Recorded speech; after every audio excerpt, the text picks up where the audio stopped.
Big boss Malayalam season 7 വലിയൊരു ആരാധക വൃന്ദത്തെ സ്വന്തമാക്കിയ മത്സരാർത്ഥികളായിരുന്നു ആദിലയും നൂറയും. സോഷ്യൽ മീഡിയയിലും ഏറെ സജീവമാണ് രണ്ടുപേരും. ഇപ്പോഴിതാ ജീവിതത്തിലെ ഒരു സന്തോഷം പങ്കിടുകയാണ് രണ്ടുപേരും.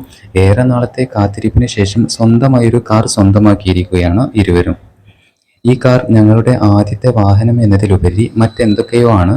ഞങ്ങൾ അതിജീവിച്ച ഓരോ സംശയങ്ങളുടെയും ഉള്ളിലൊതുക്കിയ ഭയത്തിൻ്റെയും നിങ്ങൾക്ക് ഇത്രത്തോളം ഒന്നും എത്താൻ കഴിയില്ല എന്ന് മറ്റുള്ളവർ തോന്നിപ്പിച്ച നിമിഷങ്ങളുടെയും ഒക്കെ ഓർമ്മപ്പെടുത്തലാണിത് എന്നാണ് അവർ പറയുന്നത്. ആളുകൾ പറഞ്ഞ കാര്യങ്ങൾ ഇപ്പോഴും ഞങ്ങൾ ഓർമ്മയിലുണ്ട്. നിങ്ങൾ രണ്ടാൾക്കും സമൂഹത്തിന് മുന്നിൽ ഇങ്ങനെ ജീവിക്കാൻ കഴിയില്ല. നിങ്ങൾക്കൊരുമിച്ച് ഒരു ജീവിതം കെട്ടിപ്പടുക്കാൻ കഴിയില്ല.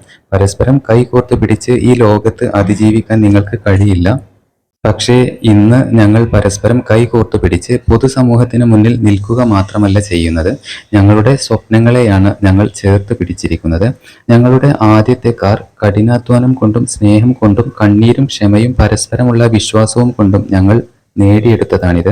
ഞങ്ങളുടെ ജീവിതത്തിൽ സ്വന്തമാക്കുന്ന ആദ്യത്തെ വലിയ കാര്യമാണിത്. സത്യം പറഞ്ഞാൽ വാക്കുകൾ കൊണ്ട് വിവരിക്കാൻ കഴിയാത്തത്ര വികാരനിർഭരമായ ഒന്നാണിത്. ഞങ്ങളുടെ യാത്രയെക്കുറിച്ച് ശരിക്കും അറിയുന്നവർക്ക് മാത്രമേ ഈ നിമിഷം ഞങ്ങൾക്ക് എത്രത്തോളം വലുതാണെന്ന് മനസ്സിലാക്കാൻ കഴിയൂ. ഞങ്ങളെക്കുറിച്ച് തന്നെ ഞങ്ങൾക്ക് വലിയ അഭിമാനമുണ്ട് എന്നും രണ്ടുപേരും പറയുന്നുണ്ട്.